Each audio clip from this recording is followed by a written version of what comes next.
Hello, it's Crystal with Reflections by Crystal again, and I am going to be doing a resin pour on one of my canvases I did.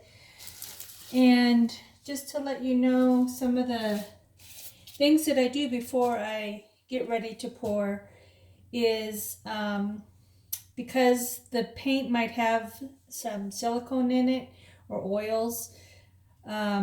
I wipe it down really good with, it's a mixture of rubbing alcohol, Dawn, and water. And I wipe it down, and sometimes I go over it twice. Sometimes you use cornstarch to absorb the oils and then brush it off and then wipe it off. There's a lot of prep work to do before you resin to get a good quality resin. So after I get done with that, then I add the fireplace glass where I would like it to be placed, and sometimes I have to put it in a couple different places until I think it looks right. So I think I'm going to go with this, and I know you can't really see what this painting looks like. Let me see if I can move the video a little bit here. So that's what it looks like right now. And the resin really adds a lot. I put resin on all of my paintings. Sometimes I have to do two if the resin doesn't stick. Sometimes there might be oil or something. For some reason it doesn't stick, and so I go through and do another coat. This is my resin here, resin and hardener. You do equal amounts depending on what the size of the canvas is, and then you have to stir for 3 minutes to get it blended well. And I've already done that part, so now I'm going to pour it on here, and then we will go to the next phase. And so the resin also helps keep all these stones in place. Every now and then one might get missed, but for the most part it keeps them all in place. And trying to get every bit of resin out that I can. I use a really high quality resin.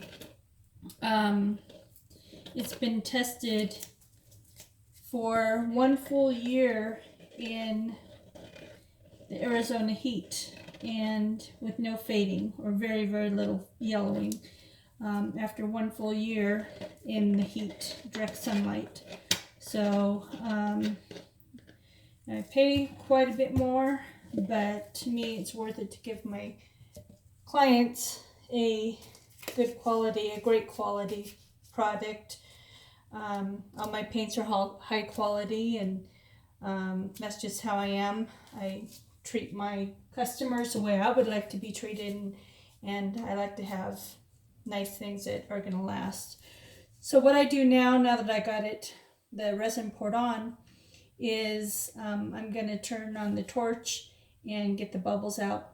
And it's really interesting to see, I don't know if you can see it there, but the resin's already making the color pop out, and that's why I use it. It just makes the color a lot brighter and more vibrant. So let's get rid of the bubbles. You gotta be real careful not to put it too close to the resin, or you could burn it. And I can tell that starting to run low on my fuel here. I'm gonna have to refill. Do that real quick.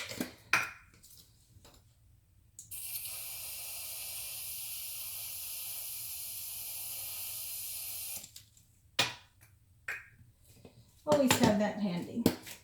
Okay, so now what I do is I start out with taking, let me move this stuff out of your way. Taking the resin and just kind of going over the edges and all the way to the sides to make sure that they're covered as well. Usually if it's not going to stick, it's usually on the edges, I have found. So I spend a lot of time making sure that I get it as best as I can. And doing the resin is, to me it's an important part. It's not my favorite part because I like the actual painting part the best, because when you do the painting, you never know what you're going to end up with. It's kind of like a surprise, if you will. And the resin I don't really mind, except for the stirring. that really gets me. 3 minutes straight stirring that, and it's a good workout on your arm. But again, it's worth it to have the resin, and just added the extra quality to the painting and uniqueness. So then once I get done with the edges, what I'll do is look and see if I can find any areas where the resin isn't sitting. And I can generally see that pretty easy, because it does like little divots. And so I'll go over them and try to fill them up.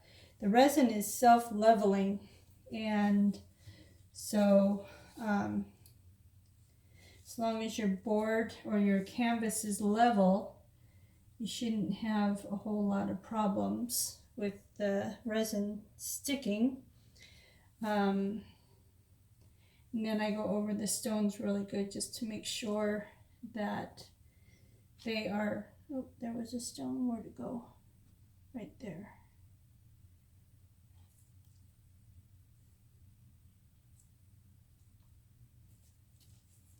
Okay. So, finish doing the edges. You have about 45 minutes from the time you pour the resin until it starts to sit in its way, where you can work with it. So that should give you plenty of time, as long as you stick to it. And what I normally do is, after I get it poured, I will come check it, after 15 minutes or so, to see if any divots have formed that I need to fix. So it really is better to only do one coat if you can. Not better for the painting, but time consuming and expense. But you know what? If you have to do it, you have to do it. And that's how I look at it. So I can see right here.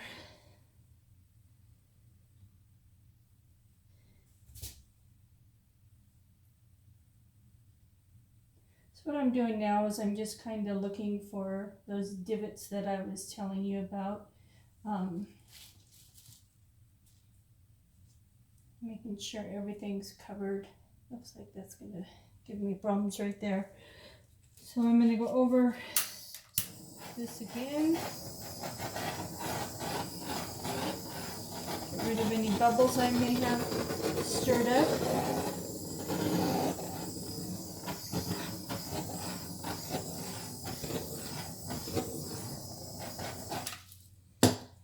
And look it over again. This looks like it might turn out really good, which will be a nice thing.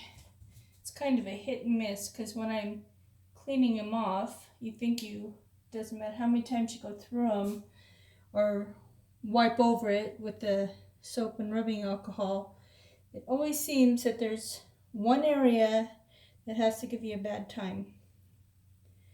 And so I re-resin, and what you do when you resin again, is you sand it down and then dust it off, wipe it off, clean it off again, and then pour another coat of resin. I called it risen before it's resin. So, yeah, I think this one's going to do really well. There was a bubble there. Let's rub it one more time.